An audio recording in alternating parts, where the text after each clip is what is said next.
Welcome to Coffee with the Sarlos. We are your hosts of the show, Karen and Kelly Sarlo. Whether you're struggling with grief or you just need answers, we connect you with spirit to find relief, clarity, and direction in life. We can help you move forward. Hi, Kelly. Hi. I'm ready to go. I have a group of 3 women that book an appointment. They're sitting together over Zoom so that we can see each other, and all names are made up. I'm just going to say that from the start because we have different people here today. And Jill says to me, can you just connect to one person for us, please? That's all we want. She said, we're looking for Jake. So I said, okay, Jake, you're on. Who are you? What do these ladies want to know? What are we doing? And he says, well, first of all, he says, you're going to want your facts because you always want to start with your facts. These 3 women sitting in front of you are sisters. So I said, okay, that's great. Validated that. The women said that was correct. And they said, do you know anything about Jake yet? And I said, Jake, what do they want to know about you? He says, the whole thing is about me. He goes, the whole reason they've booked this session is all because of me. He says, I am their father. So Jake says they are here because they want to know about the will. They want to know what the hell is going on, what the hell I was thinking. And he says, I have a lot of explaining to do. And he goes, so first of all, Karen, he says, just to validate something, he says, I'll tell you things like I died of Parkinson's. He goes, I had Parkinson's for a long time. And he says, and I have a girlfriend, and he named her. So I'm going to name her, not her real name, of course, again. I'm going to name her Marie. So he says, they're here, there's just a mess going on. And he says, they want clarity around the whole situation. He says, so let's back it up. He says, I'm going to tell you some history. There are 2 wills. He goes, so first of all, validate what I've said. Give Marie's name, say they're here about the wills, and say there are 2. So I did, and the 3 women present said, that's correct. There's a girlfriend named Marie, and this is about 2 wills. What else does he have to say? And Jake comes in and he says, well, first of all, he says, my daughter Jill was the one that insisted that I do the very first will. And I did that will when their mom, my wife, by the way, all 3 girls have one mother, my wife. He says, I wrote that with Jill because I just wouldn't do it. He says, she would come over as well as my other daughters and say, Mom, Dad, have you got a will? And they would say how important it was to have it and how hard it can be to go through court systems when there's no will and problems among family members and fights and all this kind of stuff. And like the girls really educated me to know that there was good reason to have a will. He says, but they really put it on me and not my wife to do it. And he says, and I just didn't do it. He says, there's no good reason why I didn't do this other than the fact that it was just avoidance. He goes, which is one of my life lessons that I never got, by the way. He said, I went through life avoiding things that were simple and easy to do, and I just kept putting things off. And he said, so, he says, my wife died. And he says, Jill eventually showed up and said, Dad, I have printed out a will. We are going to do it here together today. And it was never Jill's intention to have it done in her favor over the other 2 sisters. And he says, and you need to say that. So I said to him, why do I need to specifically say that? Is there more behind that? He says, there is. Say it first. So I did. And then he says, I want to explain that. He said, all 3 of my daughters work equally as hard at their careers. He goes, tell them that. So I did. And then he said, but my other 2 daughters make way more money than Jill. But because they make more money, they think they're more deserving to make more money, even though they all work equally as hard. Jill approached me about writing the will, and they think it's because she wants the money. She made sure that it was not about that in the least, even though she realizes she could use the money more than her sisters, but she was looking for fairness. So that's that. So I said, okay, I still don't really know where all of this is going, but he's just giving facts and I'm just relaying them to the three girls. And overall, I'll say between the three, somebody's validating something. Then he says, then Marie came along and he said, so this is my girlfriend. And I said, what actual facts do you have about your girlfriend that I could offer the three women? And he said, well, she lived in her own house and I had my house and I met her obviously when I was older. And I said, well, can you give me ages, like roughly even decades, like 60s, 70s, 50s, 80s, 90s, like what? And he goes, oh, I met Marie like in my 70s, but she's much younger than me. And I said, okay, like much younger as in the sense of the age of your daughters, perhaps? And he goes, very close, yes. And I said, okay. And then he goes, so, and Marie has her own children. He goes, now that's important. That's not, it becomes important. She has her own children. They're adults as well. Her children are males, by the way. And he goes, that's just a fact. Point that out. So I did. They validated it. And then he said, so I have Parkinson's. And he says, and during the relationship, Marie never moved in. And I said, okay. He says, we really separately had our own houses. And then when I got to nearing the very end of my life and I was really deteriorating, and he says, I deteriorated quickly. He says, at that point, Marie wanted to move in. And she kept saying that it was that she wanted to move in because she wanted to be there to take care of me. And he says, but in reality, I had all kinds of medical care. I have money. I had all kinds of people coming in and taking care of me. Anything I need, I had 24-hour nursing care. He said, I didn't need her to come in at that point. And he said, she took some of her clothing and her personal things, jewelry, books, shoes, slippers, whatever, and she brought it to my house. And he says, I didn't know that. He says, I was bedridden at this point. And he goes, and nursing people were coming in and out and they saw what she was doing, but they're not really questioning that. And so she's now got more and more of her stuff in the house. And it's looking like she lives with him.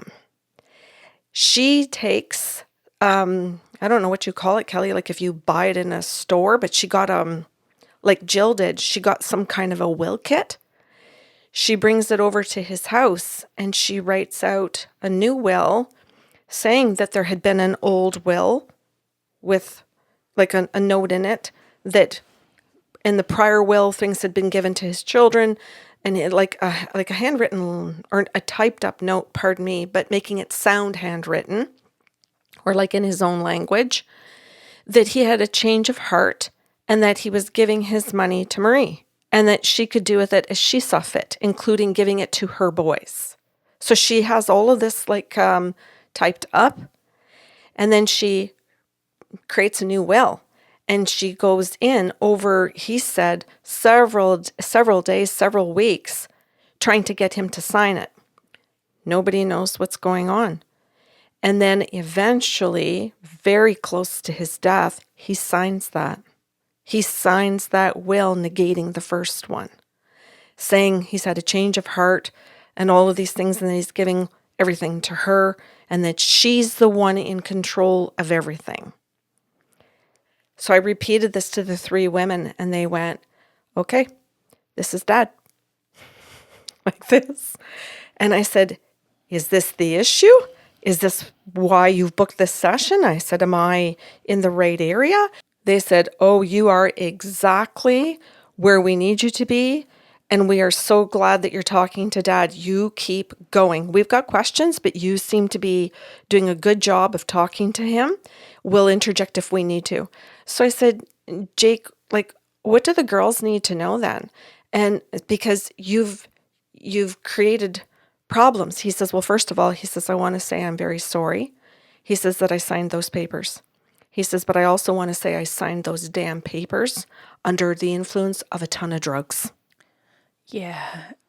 It's interesting he's apologizing. Like, it's one thing to say, like, I'm sorry this is happening to you. Mm-hmm. But, like, that's a signature under duress. Mm-hmm. So, but I do understand why he's still apologizing, though, Kelly, because I think he is just saying that I'm sorry this is happening. I'm sad that it's happening, I guess is a better way of wording it. Yeah, like, that's not an apology. Apology is I did something wrong, and I am taking responsibility and owning that. Yeah, but I think people say I'm sorry That's not an apology, though. Saying the words I'm sorry is very different than actually offering someone an apology. Mm-hmm. I'm sorry to hear you're going through that. That's not an apology. Yeah. I'm sorry that's happening to you. That's not an apology. Yeah. Got it. I'm sorry for what I did to hurt you is an apology. Mm-hmm. So he talks to the girls about being under duress. He talks about that he had been medicated for many years. This was nothing new that he was under medication. It was nothing new that at the end of life there would be a ton of other types of medication. It was new that he was experiencing elder abuse. Yes. Yeah.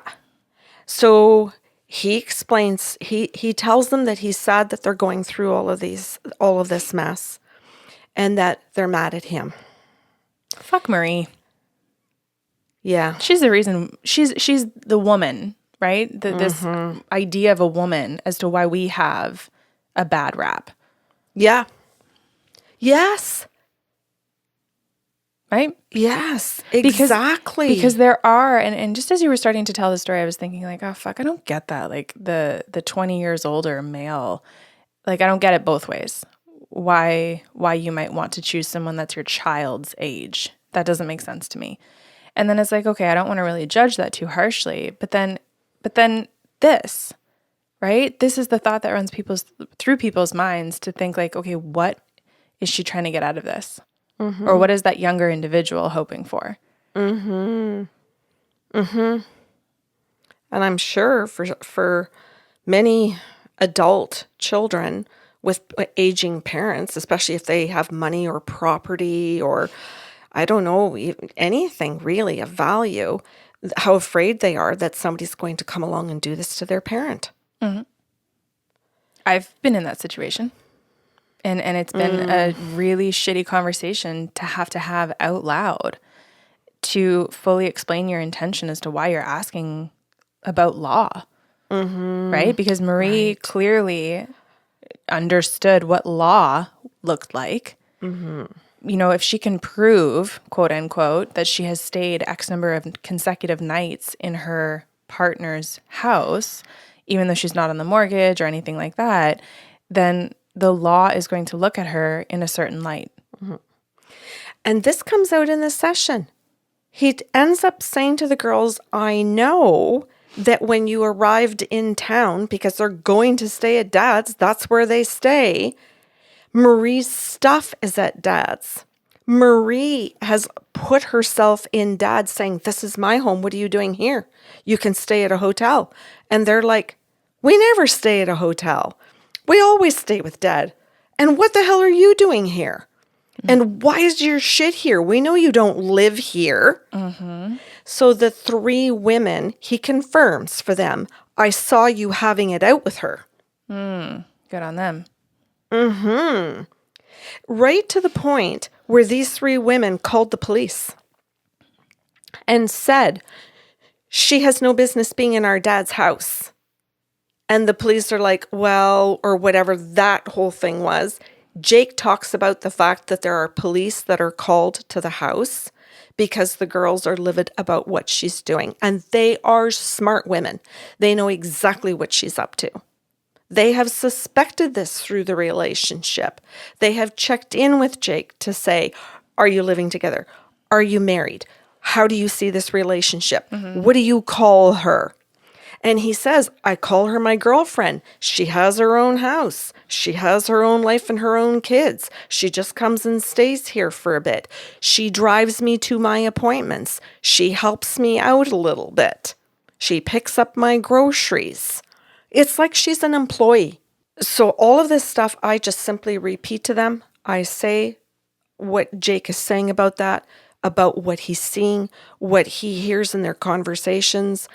The women here are so grateful that Dad's showing up to show that he knows the types of conversations that had occurred while he was alive, when he died, since he's died. So I want to like put that out there. And then Jake says to me, my girls want to know about taking her to court. They want to know if it's worth it, if there will be evidence, if a legal system will, how do you say that? Err on their side. I don't know if that's the right word. Side with them. Side with them. Thank you. Oh my God, I don't know where my words were there. Will side with them, or if this will be not worth it. And Jake says to me, Karen, he says, Jill can't afford it. He said, as much as Jill could benefit from the money, she can't afford it in case they lose. So she is at the mercy of her two sisters, whether they're actually going to proceed or not. Even though they're asking me, it's really up to these two women. And he says, and what I want to say about that is that I would want to encourage my two daughters to take Marie to court. He said, because Marie needs to be held accountable for what she's done. And we're going to hope and pray, and I'm going to lean on the side that the court's going to side with the three girls. Mm-hmm. And I want my two daughters to stand up for my other daughter because they have the funds to do this. They don't need my money.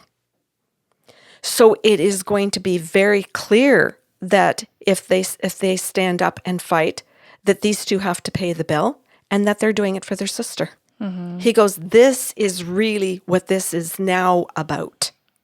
Interesting.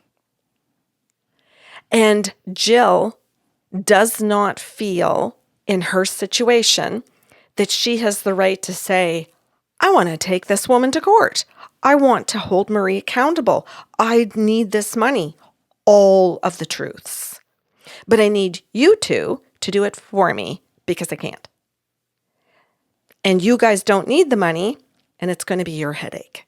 So Jake put all of that on the table, Kelly, and I said that to all three women. It got very quiet. Very quiet. And then, and this does not happen that often in sessions, the two sisters said they wanted to leave the room. And I thought, oh, Christ. The two with money. Eh? The two with money. Yeah. They wanted to leave. And they never said a word about why or if they were coming back. Nothing. And they were just neutral about it. They just stood up and they walked out of the room. They said thank you and they left. And I thought, okay. So then Jill just looks at me and she goes, yeah. Like this. Like we were just quiet. And she goes, okay. She goes, this is really awkward. I don't even know if my sisters are coming back. She goes, it's okay. We've prepaid the session. Yeah. She goes, I understand we have about 10 minutes left. She goes, so why don't I pull a, why don't you go open? She says, I've heard you can just go open and tell me whatever you get. And if Jake is there or not, go for it. And if he isn't, that's fine. Just tell me anything. And she says, but quite honestly, I feel like I'm a little bit checked out because I'm so stressed. Mm-hmm. Which is why recording is so great. Yeah. So then we just barely got started where I was just like, okay, universe, what do you guys want to tell Jill? And I got freaking nothing. I just get this nothingness. And I'm looking at Jill going, Jill, I don't know what's happening, but for some reason, there's a little pause here in the universe. And she went, okay, that's okay. Maybe it's because I need it to. And the door opens and the two sisters walk back in. And I thought, oh, this is the pause. Mm-hmm. The guides knew the women were coming back in. It just worked out fantastic, thankfully. And her two sisters sit beside her, but I noticed something. I noticed that this time that each sister sat on each side of her. I just saw it. They flanked her. Cool. As opposed to they had been both on sitting side by side. And they both sat on either side, and I thought, oh, I hope to God this is what I think it means. Yeah. And it's a build up as opposed to a no, we're not going to, but we're going to console you. And I thought, oh God, I hope this is going to be okay for this family. And I didn't even check in with Jake. I got to tell you, I was so tuned out of Jake at this point in the channeling. I was so humanly present just to see what the three women were going to do that I just watched them literally. And one of the sisters turned to Jill and said, we wanted to talk together first and be on the same page. We each didn't want to speak out of turn for the other. Mm-hmm. That's why we walked out of the room, not to be rude to you, not to make you nervous. We know how hard you work. We know you work just as hard as us, and that our careers make us more money, even though we have no more education than you do, and that we are no more deserving of our lifestyle than you would be if you had the same. We have decided we are taking Marie to court. Decisive women. We have decided that we are paying the bill. We have decided that whatever money is an expense of this, we're footing. And any money that comes out of this from Dad's and Mom's money is entirely yours. Oh, wow. Minus whatever the, bills or whatever. So they said this ended up being said flat out. No, that's different. You just went back on your word there. Oh, no. It's They're the footing first the way. bill. Yes, I got that. They're footing the bill, so she gets all the money. That's correct. They're not saying once you get paid out, you're paying us No, you're right. third, right? No, you are right. It was the way it was said the first time. Yeah. Thank you. That she is to get all of the money from Mom and Dad. And they made a point of saying from Mom and Dad. Mm-hmm. That's how it ended. Kelly, I got to tell you, you don't often get to see such resolution in a session or get to see a family actually come together. Mm-hmm. Sometimes information in sessions really split people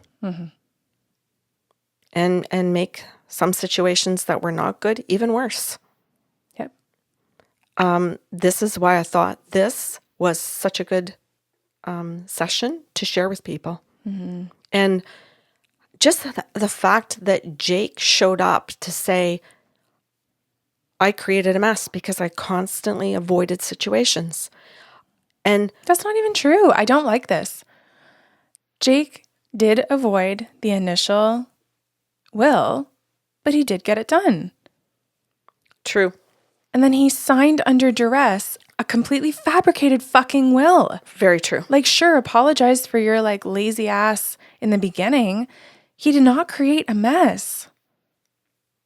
Fair.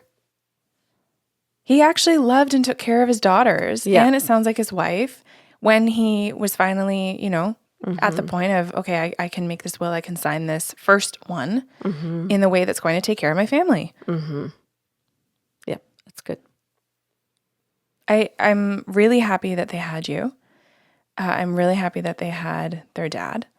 Mm-hmm. And we talk a lot about clarity, relief, direction. That's what we're talking about when you get the chance to talk to a medium, right? As well as a psychic, I should mention that because it's not all mediums that can say, yes, go ahead and go to court, right? It might have just been affirmations of what Jake looked like and that it was in fact their dad and he had Parkinson's and there were 2 wills and all of that is great information. It's not to put down those kinds of mediums, right? Or the limitations on some mediums, but to also have all of the other gifts come in to say, hey, here's clarity about the fact that there's 2 wills and what the intention actually was. Here's the relief that you can get knowing all of this. And then I'll say to their credit, to the sisters' credit, all within the course of, an hour? They actually took the clarity and the relief and created direction for themselves. Because they could have decided the direction was not court, right? But they sat down in integrity. They sat down in love. They sat down in the intention that their actual father had and said, this is the direction he wanted. This is the direction that makes the most sense in our heart space or integrity, and we will carry that out because we can afford to. That's a great, this was an infuriating Saturday, don't get me wrong. But it was a very good story to share. of what possibilities can come from this type of a session, and to the connection that you can still maintain. Well, thank you for wrapping all of that up and correcting me when I made statements that weren't correct. And I want to explain that just very, very briefly for people. I'm extrapolating that aspect of that session to give this story. There were other little mini things that Jake talked about that weren't relative to this, where he had other experiences as a dad where he wasn't as healthy, where he had created problems. But my head thought about those and didn't stay focused.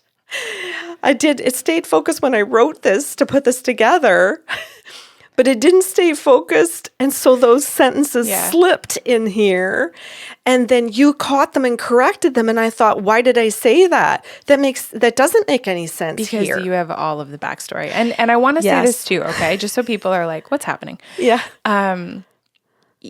As you're saying all of these things and you're telling me, he postponed doing a will in the first place, like my brain synthesizes a shit ton of information really, really fast. We've talked about this a lot. And so I can hear you say that, and I can put together an entire equation and go, oh, so there's a really big issue with attachment, issue with responsibility, issue with people pleasing, issue with this. And I can therefore the shit out of the rest of the situation, if that makes sense. But my job is to sit as the listener with only the information that you have given us. And I'm thinking, based on the information that you have given us, Yes, not necessarily what I have access to, that would just make no sense. And people would be over apologizing or over explaining for potentially something that, similar to what Jake experienced, I'm not going to say did, and think, oh man, do I need to apologize, right? And it's like, that's not what this is. Plus, as you know, correcting is one of my favorite fucking things to do, unfortunately, as a one. And before we go, I don't know why I want to share this, but I felt so annoyed with Marie to come in. You don't know why? Well, let me list the fucking reasons. I mean, I want to bring it up again. What a trash human. Yes. What a trash fucking human. Just and to drop into this family and create chaos in emotional, financial, relationship. She just comes in and creates all this chaos because of her own shit. It just infuriated me. I just want to share that with everybody. And she's a mom. She's a mom. Yeah. So if you guys were listening today and you too felt annoyed, or you had to listen to this in 3 pieces because you thought, fuck this, same. Right. And my brain goes to, fuck, I have to edit this. Oh. I have to listen to this again. Right.